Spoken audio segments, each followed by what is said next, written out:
Hello, আসসালামু আলাইকুম। আপনারা কেমন আছেন? আমি আছি আলহামদুলিল্লাহ। এই তো আজকে রাত্রে আলু ভর্তা করছি। সেদিন আপনারা আমার আলু ভর্তাটা দেখে বলেছেন কীভাবে করেছি, অনেক সুন্দর হয়েছে। এর জন্য ভাবলাম আজকে আপনাদের দেখাই আমি কিভাবে আলু ভর্তা করি।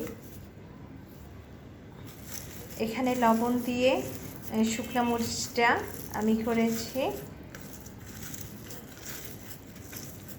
মেখে নিচ্ছি। এতে আলু ভর্তার রঙটা সুন্দর হবে। আর এখানে পেঁয়াজ, কাঁচামরিচ সব কিছু আমি একটু ভেজে নিয়েছি।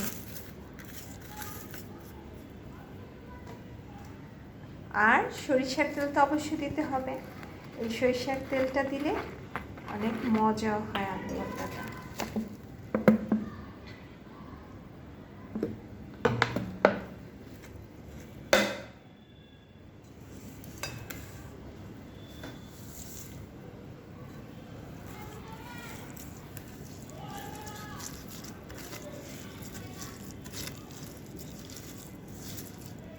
আমি আলুটা এর জন্য আগে একটু ম্যাশ করে রেখেছি।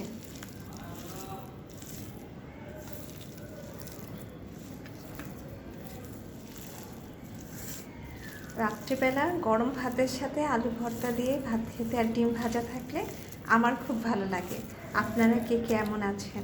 আলু ভর্তা দিয়ে ডিম ভাজা দিয়ে ভাত খেতে ভালো লাগে।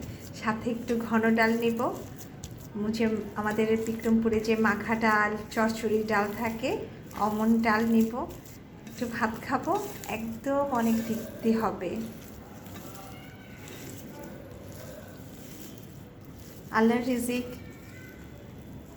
মানুষের রেখেছে সুন্দরভাবে খাওয়ার জন্য, আল্লাহর কাছে শুকরিয়া করার জন্য। যখন যে আল্লাহ মানুষের রিজিকে রাখে, আমরা অনেকে পারি না।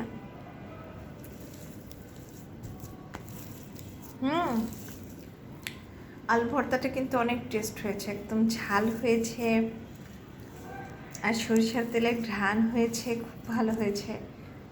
সবাই ভালো থাকবেন, আমার জন্য দোয়া করবেন, আমিও যেন ভালো থাকি। আল্লাহ হাফিজ।